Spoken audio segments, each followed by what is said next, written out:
नमस्कार, मैं हूं सत्यपाल और आप देख रहे हैं CWB हिंदी न्यूज। शक संवत 1946 विक्रम संवत 2081 आज आश्विन मास के शुक्ल पक्ष की द्वितीय तिथि और दिन शुक्रवार है। तदनुसार अंग्रेजी तारीख 4 अक्टूबर सन 2024 आज यानी 4 अक्टूबर को नवरात्र का दूसरा दिन है। शुक्रवार यानी आज माता दुर्गा के दूसरे स्वरूप ब्रह्मचारिणी का पूजन किया जाएगा। आइए एक नजर डालते हैं दिन भर की सुर्खियों की तरफ। हरियाणा में मानसून विदाई की घोषणा, अब शुरू होगा ठंड का दौर, बताएंगे मौसम का ताजा अपडेट। हरियाणा इलेक्शन अपडेट, थम गया है प्रचार, 5 को वोटिंग होगी, 20,632 मतदान केंद्रों पर रवाना होंगी पोलिंग पार्टियां। हरियाणा में भाजपा को झटका, अशोक तंवर कांग्रेस में हुए शामिल, इनका 9 सीटों पर असर, 5 साल में 4 पार्टियां बदली, अपनी पार्टी भी बनाई थी। पीएम किसान योजना की 8वीं किस्त से पहले चेक करें लिस्ट में अपना नाम, इस दिन आएगी खातों में रकम। हरियाणा विधानसभा चुनाव के बीच सोनिया गांधी से मिलने दिल्ली पहुंची कुमारी शैलजा, मुलाकात के कई सियासी मायने निकाले। अंबाला में किसानों ने रेलवे ट्रैक किया बंद, लखीमपुर खीरी मामले का विरोध किया, पीड़ित किसान को इंसाफ दिलाने की मांग रखी। पलवल में जेजेपी अध्यक्ष अजय चौटाला ने की जनसभा, बोले सरकार बनने पर जनकल्याणकारी योजनाएं होंगी लागू, बुजुर्गों को मिलेगा 5100 रुपये सम्मान भत्ता यानी पेंशन। हरियाणा के पीएमश्री स्कूलों के विद्यार्थियों को मिलेगा कैंप का मौका, 10 अक्टूबर तक होंगे रजिस्ट्रेशन। गूगल पे पे अब गोल्ड लोन भी मिलेगा। जेमिनी AI हिंदी सहित 8 अन्य भारतीय भाषाओं में launch, Google for India event में घोषणा। और इजरायली हमले में हिजबुल्लाह के फील्ड कमांडर की मौत, लेबनान से इजराइल पर 200 रॉकेट से हमला किया। इजराइल ने दक्षिणी लेबनान में 25 गांवों को खाली करने के लिए कहा। और अब खबरें विस्तार से। हरियाणा में बुधवार को हरियाणा NCR दिल्ली से मानसून की विदाई आधिकारिक तौर पर हो गई है। राजस्थान पर बने प्रति चक्रवातीय सर्कुलेशन के चलते संपूर्ण इलाके में तेज गति से पश्चिमी गर्म हवाएं चल रही हैं, जिस कारण से वातावरण से नमी की मात्रा कम हो गई है। बता दें कि अब की बार मानसून समय से पहले आ गया था, अब इसकी विदाई भी लेट हो रही है। अब तक का सबसे जल्दी जाने वाला मानसून के रूप में साल 2017 रहा था। हरियाणा में मानसून सामान्य से मात्र 5% से कम रहा है। प्रदेश के दक्षिणी इलाकों की बात करें तो यहाँ मानसून सामान्य से अधिक और पश्चिमी जिलों में सामान्य से कम रहा। वहीं प्रदेश के बाकी जिलों में मानसून सामान्य के आसपास रहा। इसी महीने मौसम की बात करें तो मौसम विशेषज्ञ डॉक्टर चंद्र मोहन ने बताया कि इस महीने आने वाले दिनों में 5 से 6 पश्चिमी विक्षोभ सक्रिय होंगे, जिसके चलते हरियाणा NCR दिल्ली में हल्की बारिश और बूंदाबांदी देखने को मिल सकती है। वहीं अक्टूबर के पहले पखवाड़े में तापमान में इजाफा दर्ज किया जाएगा। उसके बाद महीने के आखिरी सप्ताह में हरियाणा या दिल्ली NCR में तापमान में हल्की गिरावट दर्ज की जाएगी। National bank for agriculture and rural development द्वारा एक आधिकारिक सूचना जारी की गई है। इसके अनुसार ऑफिस अटेंडेंट के पदों पर भर्तियां की जाएंगी। जो भी उम्मीदवार इन पदों के लिए इच्छुक हैं वे अपने आवेदन भेज सकते हैं। इन पदों के लिए उम्मीदवारों को ऑनलाइन आवेदन भेजने होंगे। आवेदन करने की अंतिम तिथि 21 अक्टूबर 2024 है। इन पदों के लिए उम्मीदवार 10वीं पास होने चाहिए। फीस की बात करें तो ऑल अदर कैटेगरी के लिए 500 रुपए, SC ST, फिजिकल हैंडीकैप्ड और एक्स सर्विसमैन के लिए 50 रुपए फीस तय की गई है। न्यूनतम आयु 18 वर्ष और अधिकतम आयु 30 वर्ष निर्धारित की गई है। इन पदों के लिए उम्मीदवारों को ऑनलाइन आवेदन करने होंगे। उम्मीदवारों का चयन ऑनलाइन परीक्षा और भाषा दक्षता परीक्षा के आधार पर किया जाएगा।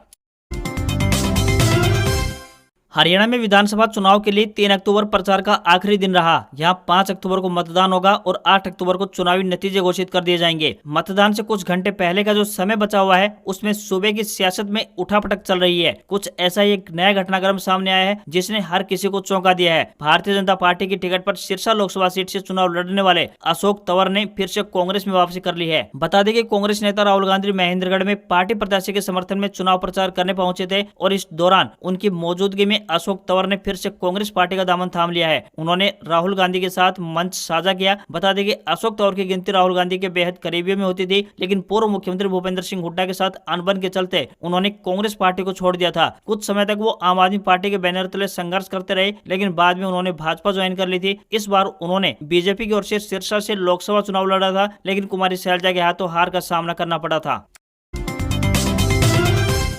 पीएम किसान योजना पर 12 करोड़ से अधिक किसान पीएम किसान सम्मान निधि योजना के अंतर्गत रजिस्टर्ड हैं। उनके खातों में 2000 रुपए की रकम जल्द भेज दी जाएगी। इस योजना के तहत रजिस्टर्ड करोड़ों लाभार्थियों को जिस खबर का इंतजार था, आखिरकार वह मिल ही गई। प्रधानमंत्री नरेंद्र मोदी द्वारा 5 अक्टूबर को 9 करोड़ 50 लाख किसान परिवारों के खाते में सीधे 2-2 हजार रुपए ट्रांसफर किए जाएंगे। इस लिस्ट में आपका नाम भी है या नहीं, ये जानने के लिए आप अपने गाँव की लिस्ट ओब्लिक स्टेटस को चेक कर सकते हैं। आपका नाम अगर गाँव की लिस्ट में शामिल है, लेकिन फिर भी आपको किस्त के रूप में पैसे नहीं मिल पा रहे हैं, तो इसके लिए आप अपना स्टेटस चेक कर सकते हैं और उसमें जो भी प्रॉब्लम है उसे अपने नजदीकी CSC केंद्र पर जाकर ठीक करवा सकते हैं।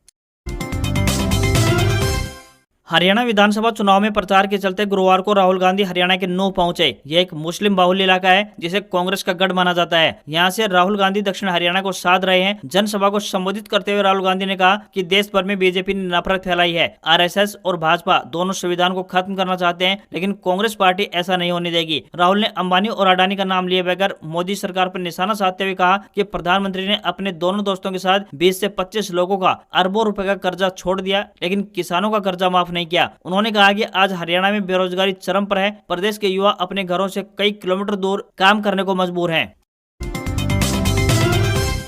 हरियाणा में विधानसभा चुनाव के लिए 5 अक्टूबर को होने वाले मतदान के लिए चुनाव प्रचार अभियान थम गया। वहीं चुनाव प्रचार की भागदौड़ के बीच सिरसा से कांग्रेस सांसद कुमारी सैलजा ने नई दिल्ली में सोनिया गांधी से मुलाकात कर सूबे का सियासी पारा गरमा दिया है। उन्होंने नई दिल्ली में 10 जनपद पर सोनिया गांधी से मुलाकात की है। बताया जा रहा है कि सोनिया गांधी और कुमारी सैलजा के बीच करीब आधे घंटे तक मुलाकात चली है, जिसके बाद कुमारी सैलजा ने बिना मीडिया से बातचीत किए बगैर वहां से अपनी गाड़ी में बैठकर निकल गई। राहुल गांधी की हरियाणा में अंतिम रैली से पहले कुमारी सैलजा की इस मुलाकात के कई सियासी मायने निकाले जा रहे हैं। वहीं इस मुलाकात के बाद भूपेंद्र हुड्डा गुट में भी हलचल तेज हो गई है। कुमारी सैलजा की सोनिया गांधी से मुलाकात के राजनीतिक एक्सपर्ट कई सियासी मायने निकाल रहे हैं। खासकर भूपेंद्र हुड्डा के गुट में इस मुलाकात के बाद हलचल तेज हो गई है, क्योंकि सैलजा भी कई बार सीएम की कुर्सी का दावा ठोक चुकी है।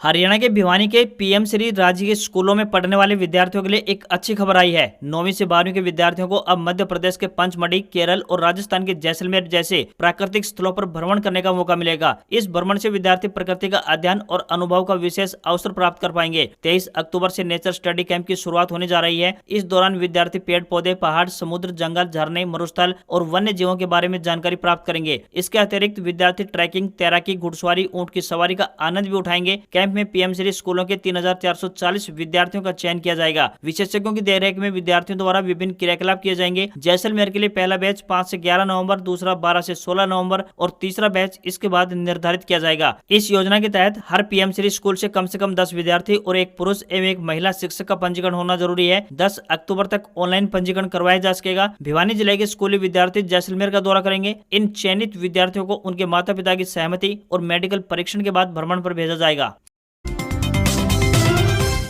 त्योहारी सीजन पर चौतरफा महंगाई की मार आम आदमी का हाल बेहाल कर रही है। आसमान छूती सब्जियों की कीमत, खाद्य पदार्थों के दामों में बेतहाशा वृद्धि और इसके साथ ही किराना सामग्री के रेट भी अभूतपूर्व उछाल देखने को मिल रहे हैं। लगातार इन चीजों की बढ़ती कीमतों ने आमजन को जेब ढीली करने पर मजबूर कर दिया है। किराना बिजनेस से जुड़े लोगों का कहना है कि जिस तेजी से इस साल महंगाई दर में इजाफा हुआ है, ऐसा पहले कभी नहीं हुआ। एक महीने पहले तक खाद्य तेलों का भाव 130 रुपए प्रति लीटर था, जो कि आज बढ़कर 150 से 160 रुपए प्रति लीटर तक पहुंच गया है। 30% तक की इस बढ़ोतरी ने गरीब और मध्यम वर्गीय परिवारों के रसोई बजट को बिगाड़ कर रख दिया है। बढ़ती महंगाई के चलते जो गरीब परिवार पहले 1 लीटर तेल खरीदता था, वो आज आधा लीटर से काम चला रहा है। महंगाई की इस लहर से न केवल ग्राहक बल्कि व्यापारी वर्ग को भी परेशानी हो रही है। कारोबार की लागत बढ़ गई है, लेकिन मांग में कमी के चलते मुनाफा घट गया है। खाद्य तेल की कीमतों में 25 से 35 रुपए और सरसों के तेल की कीमत में 30 से 40 रुपए प्रति लीटर का इजाफा हुआ है। बढ़ती महंगाई का असर आटे की कीमत पर भी दिखाई दे रहा है। 3 से 5 रुपए प्रति किलो की बढ़ोतरी के बाद अब 5 किलोग्राम आटे की थैली 150 रुपए से बढ़कर 170 से 175 रुपए तक पहुंच गई है।